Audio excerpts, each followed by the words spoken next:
Chaturanga, the monster of all yoga poses, maybe the mean girl of all yoga poses. Either way, it's tough. And there is a way that people will tell you is the right way to do it, but honestly, as long as your arms are burning and you're using your core, you're doing it right, even if it doesn't look the prettiest, all right? Now I'm gonna show you a few progressions up to Chaturanga because sometimes you're doing Chaturanga and your body isn't ready to do it, so don't force it. Right? Listen to your body, see what you're capable of doing in that moment, and just work toward maybe that more difficult pose like Chaturanga. There's lots of baby steps to get you there. So we're gonna start in high plank. And from here, the first step maybe doesn't look anything like Chaturanga, but it'll get you there eventually, is knees, chest, chin. It is exactly what it sounds like.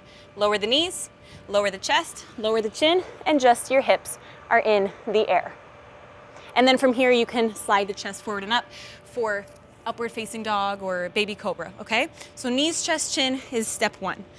Step two, what I really like to do is lower, well, I'll show you 2A and 2B because they're kind of at the same level. So if you're in high plank and you want to go down through Chaturanga, maybe drop the knees again like you just did, but this time lower the whole body down. Keep the elbows hugging in toward your sides and think of your elbows scooping in and under, right? To get the right shoulder rotation here. So slowly lower down and let your entire body go down to the ground. So one straight line down, right? One straight line.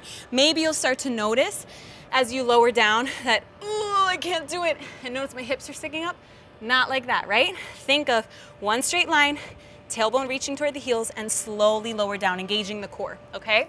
So we'll call that 2A, right? So you had knees, chest, chin, you had knees down, slowly lower in one line.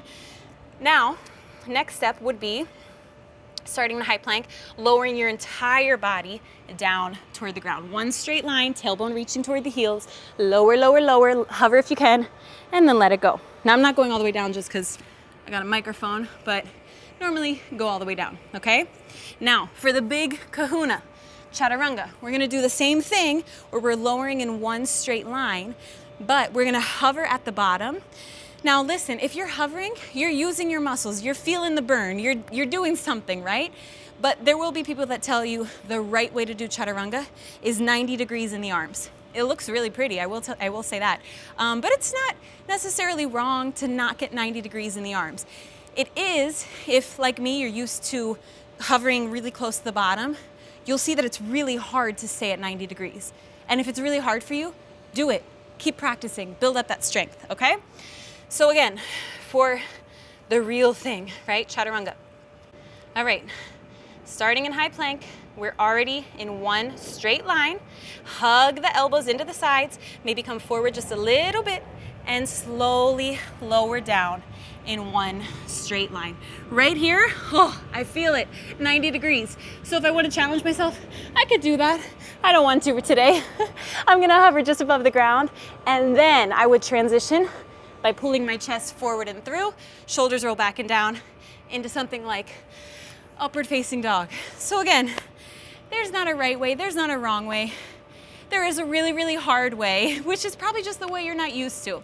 So you've got a few options, right? Knees, chest, chin, lowering down all the way, either with knees or without knees, or doing the full Chaturanga. But again, wherever you are, just do something that challenges you without hurting yourself, okay? That is our Chaturanga. Good luck.